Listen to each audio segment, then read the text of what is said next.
Bonsoir, bonsoir, bonsoir la famille. Je suis très content ce soir. Une très bonne nouvelle vient de tomber à cause de ces Français.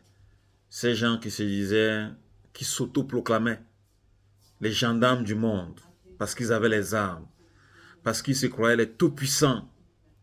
Mais depuis que la Russie a montré aux yeux du monde que les puissants là, les plus forts du monde, c'est eux. Et ils se font imposer les vrais droits de l'homme. Parce que ces imposteurs occidentaux ont toujours proclamé les vrais droits de l'homme. Pas eux. Mais tandis que ce n'était qu'une manipulation. Eux, ils forment les mercenaires, ils les arment, et puis maintenant, ils viennent enfin se passer pour des sapeurs-pompiers.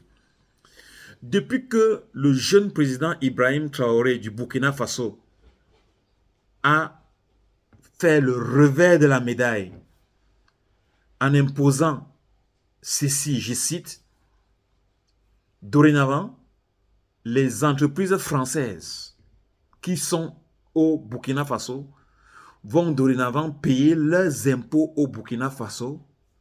Ça a donc fait éveil et ça a éveillé et ça donne le courage à certains. Donc, c'est ensuite cette nouvelle, le Nigeria. Le Nigeria vient de sommer la France en faisant imposer à Air France une sommation à payer 1,5 million de dollars. Sinon, elle ne travaille plus au Nigeria. La France, parce que Air France, c'est la France, elle pleurniche. Elle pleurniche. Elle dit il y a des accords. Les accords, cette tromperie-là, c'est terminé, monsieur la France. Monsieur Macron, les tromperies de la France, là, sont terminées. Ça ne passe plus, la manipulation. Ça ne passe plus. Les Africains ont compris, les vrais, pas les ventres plats et les pieds plats, les têtes vides, qui pensent que ce que vous dites est une vérité. Mais tandis que ce que vous dites, ce n'est qu'une exploitation de l'homme par l'homme. Le Nigeria vient de donner une infliction à la France de payer 1,5 million de dollars, donc à Air France. Sinon, elle ne survole plus au Nigeria. Voilà.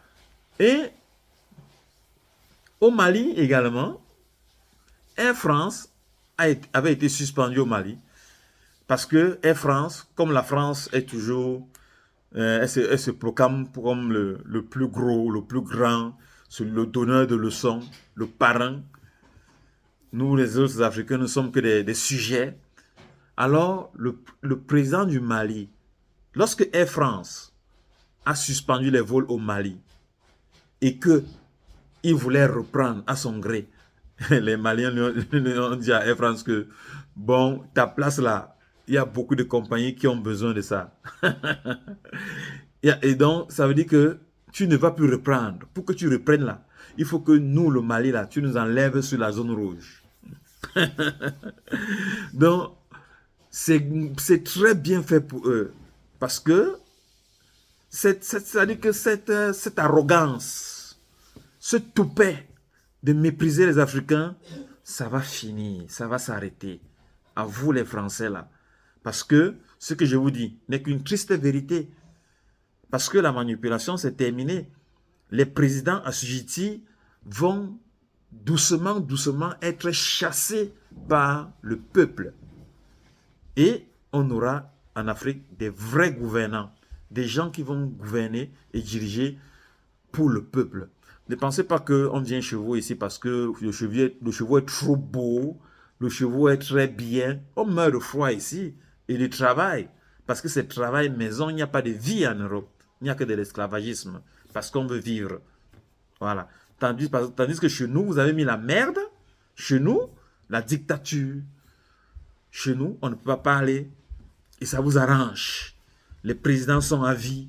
Ça vous arrange. Les présidents sont à votre service, ça vous arrange. Mais quand un Africain lambda dans un pays dit non à votre système colonial, tout de suite, il est rejeté. Tout de suite, il est assassiné. Ça va finir. Tôt ou tard, le jour finira par apparaître en Afrique. Et les Africains, coûte que vaille, seront libres. Bon, c'est le message que je voulais partager avec vous ce soir, mes chers frères. Air France a eu une belle infliction de 1,5 million de dollars à payer au Nigeria. Elle est en train de... La France pleurniche comme un bébé. Parce que même en France, ça ne va plus. Ils ont coupé l'aide médicale, ils ont coupé les allocations familiales, ils ont dit que bon, ça veut dire qu'un travailleur même qui travaille pour qu'il bénéficie des allocations familiales, il faudrait qu'il doit travailler pendant 5 ans. Donc c'est après 6 ans qu'il pourra bénéficier. La France fait ça parce que là où elle puisait l'argent au Mali, au Burkina, au Niger, elle ne prend plus. Elle a été sévrée. Bon, ce parasite français va dorénavant travailler comme les autres travaillaient, et lui, et elle mangeait, actuellement, elle va maintenant travailler pour vivre. Telle qu'elle aussi est en train d'infliger aux Africains que bon, maintenant, l'aide sociale, c'est terminé. Et c'est comme ça aussi qu'en Afrique, on lui dit que non, la prise gratuite des matières premières, c'est terminé. Les impôts que tu ne payais pas en Afrique, dorénavant, tu vas payer. Donc, c'est un peu ça. N'oubliez pas que les entreprises françaises qui sont en Afrique sont envoyées en Afrique par l'aide et le soutien de la France. Voilà. Donc, il faut comprendre ça. Parce que quand l'armée française vient, il dit qu'elle dépend des intérêts. Elle dit que quoi? Areva, c'est une société privée. Mais, privée de qui? Privée, actionnaire et déléguée par la France. Donc, c'est un peu ça. Bon, la manipulation, c'est terminé. Le langage de bois, c'est terminé. Vos poésies françaises, on en a marre. Donc, les Africains se réveillent et ils disent merde à la France. Voilà. L'Afrique sera libre. La patrie ou la mort, nous vaincrons. Et tôt ou tard, nous serons libres, définitivement. Bon, la famille, partagez la vidéo au maximum pour que les gens soient informés de cette très bonne nouvelle. Je ne peux pas la déguster seul. C'est un plat qui se mange à chaud et non à froid.